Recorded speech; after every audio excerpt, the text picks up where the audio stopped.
एक लड़की police control room 112 number पर फोन करती है और जैसे ही फोन लगता है उधर से आवाज आती है कि मैं आपकी क्या मदद कर सकती हूँ।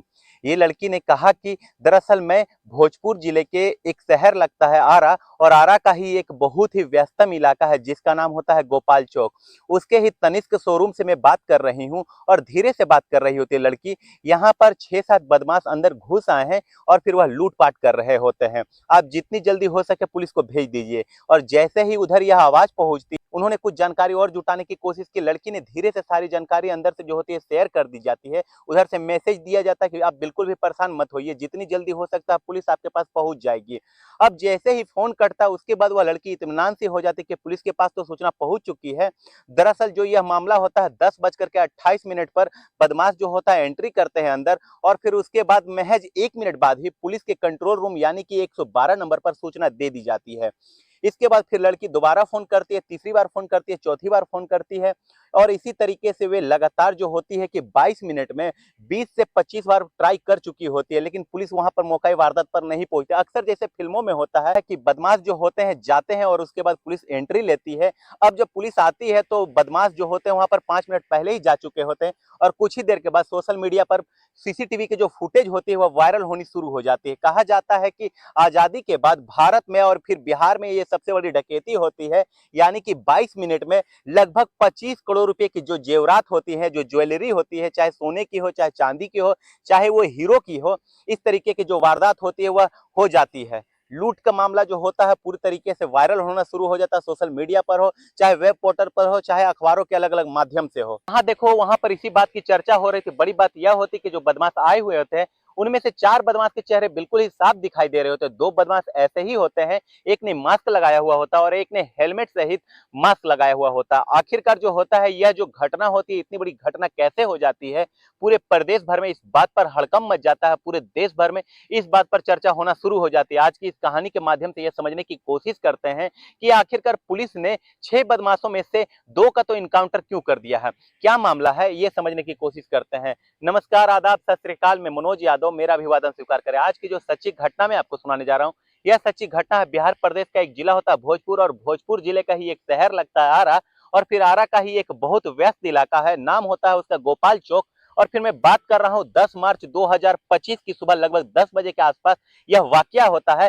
टाटा के अधिकृत एक शोरूम जो कि तनिष्क के शोरूम से बड़े बड़े शहरों में जो कि खुला हुआ होता है, 10 बजे यह शोरूम अमूमन खुलता है। लगभग 25 कर्मचारी अपने निर्धारित समय पर यहाँ पर मौके पर पहुंच जाते हैं, और फिर लगभग 15 मिनट पर इस शोरूम में जो साफ सफाई की व्यवस्थाएं होती है, चाक चौबंद, ये सब कर दी जाती है, और उसके बाद पूजा पाठ शुरू हो जाती है। और पूजा पाठ करके हटे ही होते हैं कि लगभग 10:20 के आसपास अभी समय होता है। अब जितने भी ये कर्मचारी होते हैं, जितने भी लोग यहाँ पर इस शोरूम के अंदर काम करते हैं, सब इंतजार कर रहे होते हैं कि कब उनका भगवान यानी कि कस्टमर आएंगे, और फिर उसके बाद वे अपने कस्टमर को डील करेंगे और उन्हें सामान बेचेंगे, वहां से कुछ पैसा आएगा।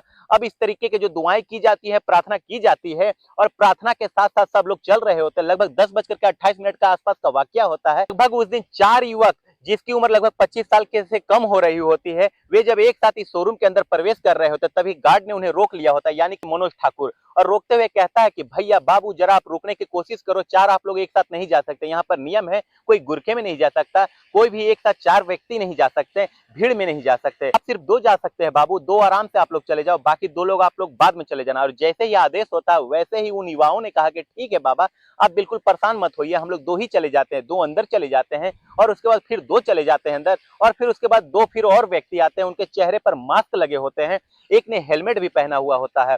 अब इसी बीच में जो होता है, जो गार्ड होता है मनोज ठाकुर, वे समझ ही नहीं पाता है कि अंदर जो को लोग गए हैं दरअसल वे ग्राहक नहीं, बल्कि वे कस्टमर नहीं, बल्कि बदमाश है, और यहाँ पर डकैती डालने के लिए आए हैं। और इसी बीच में जो एक व्यक्ति और आता है, वो जो छठवां व्यक्ति होता है, जो सबसे आखिर में आता है, उसने इस मनोज ठाकुर के गिरबान पर हाथ डाला होता है, और फिर उसको पकड़ा होता है, और फिर उसके कनपट्टी पर एक पिस्टल लगाया हुआ होता है, और कहता है कि हिलने की कोशिश मत करना वरना तुम्हें गोली मार दी जाएगी। ये जो अपनी राइफल है, वे इस राइफल को मेरे हाथ में दे दो, नहीं तो तुम चोट खा जाओगे और मार खा जाओगे। अब जब एक हाथ से पिस्टल और दूसरे हाथ से बंदूक पकड़े होते हैं, उसके बाद उसको घसीटते हुए गार्ड को अंदर लेकर के जाता है। अंदर का भी दृश्य कुछ अलग ही होता है। अंदर आवाज लगाई जाती है, जैसे कि फिल्मों में अक्सर होता है कि हम किसी को कुछ नुकसान नहीं पहुंचाना चाहते, हम यहाँ पर अपना काम करने के लिए आए हैं, हमारे बीच में जो भी रुकावट पैदा करने की कोशिश करेगा उसको नुकसान हो सकता है, उसकी जान जा सकती है, इसलिए सबके सब उस कोने में खड़े हो जाओ। सबको आदेश दे दिया जाता है, कोने में खड़े हो जाते हैं बाकी लोग। एक रिटेल ऑफिसर होता है जो कि काउंटर के बीच जैसे ही छिप रहा होता है, एक बदमाश की नजर उस पर पड़ जाती है और नजर जैसे ही पड़ती है उसके पास वह जाता है, एक के बाद एक 3-4 थप्पड़ उसको जोर जोर से जड़ दिए जाते हैं और कहा जाता है कि जब सबको यह आदेश दिया गया तो तुम्हें क्या आदेश अलग से दिया जाएगा, तुम खड़े हो जाओ। और इसी बीच में जैसे ही वे उसकी तरफ वो पिस्टल तानने की कोशिश की होती है, तब पीछे से आवाज आती है, मारना किसी को नहीं है, गोली बिल्कुल नहीं चलानी है। अब सब लोग जो होते हैं यहाँ पर एकदम डरे सहमे होते हैं और फिर इसी बीच में जो सबसे अंतिम में आ रहा होता है व्यक्ति, उसने उस गार्ड को अंदर ही पहुंचाया होता है। बाकी सब लोगों के पास जो ग्राउंड फ्लोर होता है, फर्स्ट फ्लोर होता है, वहां से सब लोगों को इकट्ठा किया जाता है। लगभग 25 कर्मचारी होते हैं, सब लोगों को एक जगह इकट्ठा कर दिया जाता है। कुछ लोगों को आदेश दिया जाता है, जैसे अलग अलग टीमें बनाई जाती है, आदेश दे दिया गया था कि आप अपने घुटनों के बल खड़े हो जाओ और सब लोग अपने हाथों को ऊपर कर लो, किसी ने भी कोई चालाकी करने की, होशियारी दिखाने की कोशिश की तो नुकसान हो जाएगा। अब इस तरीके की बातें होती है, सबके मोबाइल होते हैं, मोबाइल ले लिए जाते हैं। अब जो सब लोग होते हैं डरे होते हैं, सहमे होते हैं। ये जो बदमाश जो होते हैं, इससे 6 बदमाशों में से 6 बदमाश में से 2 के चेहरे यानी कि मास्क से ढके होते हैं, बाकी 4 बदमाशों के चेहरे बिल्कुल साफ दिखाई दे रहे होते हैं। उन्हें किसी बात का ना डर होता, ना किसी बात का खौफ होता, उन्हें ना कि भविष्य की चिंता होती है, उन्हें ना ही लग रहा होता है सामने सीसीटीवी कैमरे चल रहे हो और फिर कैमरे में उनकी शकल सूरत, उनके हाव भाव, जो कि उनके एक्टिविटी है, सब कुछ कैद हो रही होती है। उन्हें कोई डर नहीं होता है। अब इसी बीच में मौका पाते ही एक जो सेल्स पर्सन जो होती है, नाम उसका होता है सिमरन, और सिमरन ने इन 25 कर्मचारियों में से जो भी होता है उन सबको ओझल करते हुए, जो भी 6 बदमाश होते हैं उनको भी ओझल करते हुए चुपचाप जाकर के एक जगह खड़ी हो जाती है। बस उसके पास उसका एक मोबाइल होता है, बाकी सब कर्मचारी जो होते हैं डरे होते हैं, सहमे होते हैं। इसी बीच में वह मौका पाते और मौका पाते हुए इन बदमाशों के अंदर प्रवेश करते ही, जैसे ही प्रवेश बदमाश करते हैं, ठीक 1 मिनट के बाद उसने 112 यानी कि कंट्रोल रूम को फोन लगाया होता है। फोन लगाने के बाद कहती है कि मैं फलना जगह से बात कर रही हूँ, हमारे शोरूम के अंदर 5-6 बदमाश, ये 6-7 बदमाश घुस आए हैं, आप जितनी जल्दी हो सके मदद कर दीजिए, नहीं तो यहाँ पर बहुत बड़ी वारदात हो सकती है। कंट्रोल रूम को सूचना दी जाती है, यानी कि बात कंट्रोल रूम तक पहुंच जाती है। कंट्रोल रूम कहते हैं कि आप बिल्कुल परेशान मत होइए, पुलिस आपके पास थोड़ी देर में पहुंच जाएंगे, आप चिंता मत करिए। चिंता बात करने वाली होती है। अगले 22 मिनट तक वे बदमाश अंदर रहते हैं और वह लड़की यानी कि सिमरन लगातार जो होती है, एक के बाद एक कॉल कर रही होती है, फिर कॉल, इस तरीके से करते करते उसने 20 से 25 बार पुलिस को ट्राई की होती है, लेकिन पुलिस जो होती है पता नहीं कहां सोई हुई होती है, या फिर वह समझ नहीं पा रहे होते कि ये शोरूम के बात कर रहे हैं, ये समझ नहीं पा रहे होते कि बिहार प्रदेश के जो जिला भोजपुर का जो शहर है आरा, और फिर उसका जो सबसे व्यस्तम इलाका है गोपाल चौक, वहां की बात कर रहे हैं।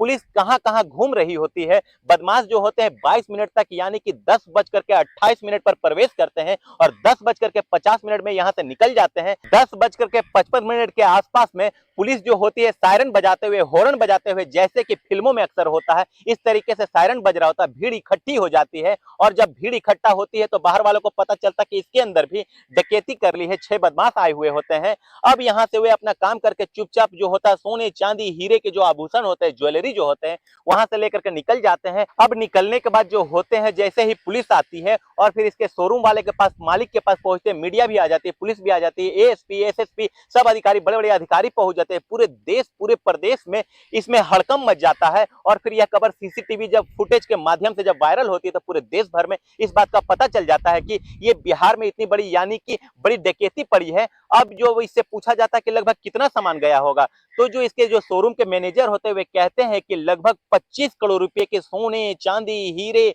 या फिर जेवरात जो होती है लूटे जा चुके होते हैं, बदमाश अपने साथ ले जा चुके होते हैं। लगभग 50,000 रुपए की जो नकदी होती है वो भी लेकर चले जाते हैं। अब एसपी राज हो या फिर एएसपी परिचय कुमार, ये समझ नहीं पा रहे होते कि आखिरकार करे तो क्या करे। वे तुरंत ही शोरूम के जो मैनेजर होते हैं, कर्मचारी होते हैं, उनसे फुटेज ली जाती है, उसको सोशल मीडिया पर वायरल कर दिया जाता है और साथ ही जिले के पुलिस को यह मैसेज दे दिया जाता है कि कहा जाता है कि जितने जल्दी हो सके आप नाकाबंदी शुरू कर दीजिए, हर वाहन की चेकिंग कीजिए, जो भी वाहन निकल रहे हैं जिले से बाहर। अब फिर जो होती है पुलिस यहां से जब जांच पड़ताल करती है, लोगों से पूछताछ करती है कि यहां से कुछ लोग निकले थे, तो शोरूम से लगभग 20 मीटर की दूरी पर ही एक जगह होते हैं, टमटम पड़ाड़।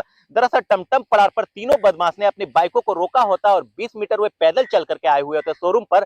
पुलिस ने अब कहा कि बदमाश बाइकों पर हैं और उनकी कदकाठी कुछ इस तरीके से है, साथ में 25 साल से सबकी उम्र लगभग कम है। पूरे जिले में लगभग जगह जगह पर नाकाबंदी कर दी जाती है और नाकाबंदी करके आरा से जो लगभग ये घटना होती है, जहां पर उससे 20 किलोमीटर दूर एक बड़हारा प्रखंड लगता है और बड़हारा प्रखंड के पास एक बबुरा बोल करके एक जगह लगते हैं। वहां पर एक छोटा पुल बोल करके एक जगह पड़ता है। उस छोटे पुल के पास जो कि बाइकों पर 3 बाइक होते हैं, जबकि 6 बदमाश उसमें सवार होते हैं। अब यहाँ पर वे जो पुलिस की गश्त हो रही होती है और पुलिस को देखते ही एक बाइक पर जो बदमाश होते हैं वो डर जाते हैं, सहम जाते हैं। उनको लग रहा होता है कि शायद इन्होंने पहचान लिया है।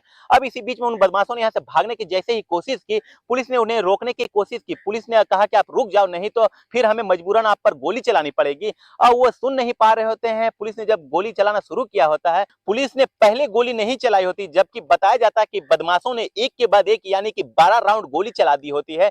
पुलिस को जब अपनी जान बचानी भारी पड़ जाती है तो पुलिस जब उनके पीछे पड़ जाते हुए इतने होपलेस हो जाते हैं कि पुलिस की गोली का शिकार हो जाते हैं। दोनों बदमाशों को गोली लग जाती है और फिर देखते ही देखते बदमाश आखिरकार जो होते हैं पकड़े जाते हैं। अब जब पकड़े गए बदमाश होते हैं, उन बदमाशों में एक जो कि सारण जिले का होता है, जहां पर एक जगह लगती है दिगवारा, वहां का रहने वाला विशाल गुप्ता होता है और एक बदमाश जिसका नाम कुणाल होता है, जो कि जिला वैशाली के सोनपुर सेमरा का रहने वाला होता है। और फिर दोनों बदमाशों को जब पकड़ा जाता है, पकड़ने के बाद जब उनको हॉस्पिटल भेजा जाता है उपचार के लिए, क्योंकि इन दोनों को गोली लगी हुई होती है और इनके पास से पुलिस को जो होती है 2 पिस्तौल बरामद होती है, 10 का कारतूस बरामद होती है और यहाँ से जो डकैती डाल करके जो ये अपने ले करके गए थे, उनके पास से 2 बैग मिल जाते हैं। और बैगों को जब पुलिस ने देखा, खंगालने की कोशिश की होती है, तो उनमें जो डकैती का जो आभूषण होते हुए मिल जाते हैं। अब जो पुलिस ने जब इस मामले की जांच पड़ताल करना शुरू किया है तो चारों बदमाशों की तलाश करना शुरू कर देते हैं। लेकिन हैरान करने वाली बात यह होती है कि ऐसा बताया जाता है कि भारत की आजादी के बाद बिहार प्रदेश में ये सबसे बड़ी इस तरीके की वारदात होती है, डकैती होती है। वो भी दिन दहाड़े, दिन निकलते ही लोग बाजारों में घूम रहे होते हैं। पूरे बदमाश जो तैयारी करने के बाद आते हैं और फिर सबके हाथों में हथियार होते हैं।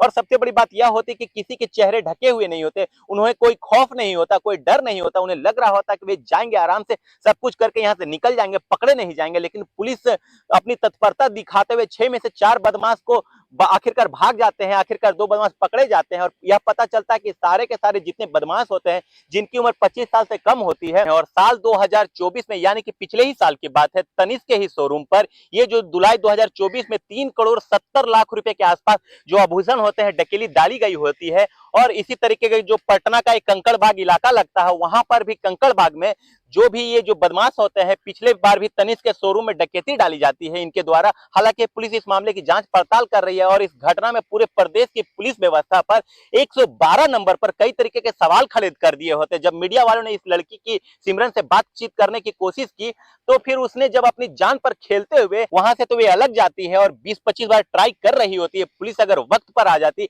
तो बदमाशों के आने की 1 मिनट के बाद ही पुलिस के पास सूचना पहुंच चुकी होती है। अगर पुलिस मौके पर आ जाती तो सारे के सारे जो बदमाश होते हैं उस शोरूम के अंदर ही पकड़े जाते हैं। और जो ये घटना को जो अंजाम देकर के वे चले गए हैं, इस तरीके की घटना कतई नहीं होती प्रदेश में और बिल्कुल भी नहीं होती। दोस्तों, इस पूरे घटनाक्रम को सुनाने का उद्देश्य किसी को परेशान करना नहीं है, किसी का दिल दुखाना नहीं है, बल्कि आपको जागरूक करना है, आपको सचेत करना है। और अक्सर ये कहा जाता है कि, बताया जाता है कि जब जब पुलिस कंट्रोल रूम यानी कि 112 नंबर पर फोन किया जाता है, चाहे वे बिहार प्रदेश हो, उत्तर प्रदेश हो, महाराष्ट्र हो या फिर अलग अलग जिले हो देश के, फिर जहां पर फोन पहुंचता है उस फोन को सुनने वाला समझ नहीं पाता है कि लोकेशन क्या है, कहां पर पुलिस को आखिरकार पहुंचना है। पुलिस भले ही आसपास के हो लेकिन वह 5 मिनट में पहुंच जाए। ऐसा अक्सर होता है कि पुलिस सूचना मिलने के 5 या 7 मिनट के बाद पहुंच जाती है, लेकिन जो पहला फोन जहां पर पहुंचता है, वे जो फोन सुनने वाला व्यक्ति होता है, वे शायद सही से समझ नहीं पाता है कि वे जगह कौन सी है, लोकेशन कौन सी है, कैसे पहुंचना है। और फिर यही कारण है कि कई बार पुलिस जो होती है चाह करके भी जल्दी नहीं पहुंच पाती है। इसलिए पुलिस को उस लेवल पर सुधार करने की जरूरत है, जो सबसे पहले फोन सुनता है और फिर कुछ ऐसे टेक्नोलॉजी का इजाद करने की जरूरत है, जैसे ही जो व्यक्ति फोन करता है तुरंत उसकी लोकेशन उस संबंधित पुलिस थाने तक पहुंच जाए और उसके बाद जो पुलिस है लोकेशन के आधार पर तुरंत ही तत्काल प्रभाव से जाकर के पहुंच जाए और बड़ी से बड़ी आपराधिक वारदात को रोका जा सकता है। दोस्तों, अगर वीडियो अच्छी लगी हो तो चैनल को लाइक, शेयर, सब्सक्राइब करना ना भूले। मिलते हैं अगले किसी नए वीडियो में, तब तक के लिए जय हिंद, जय भारत।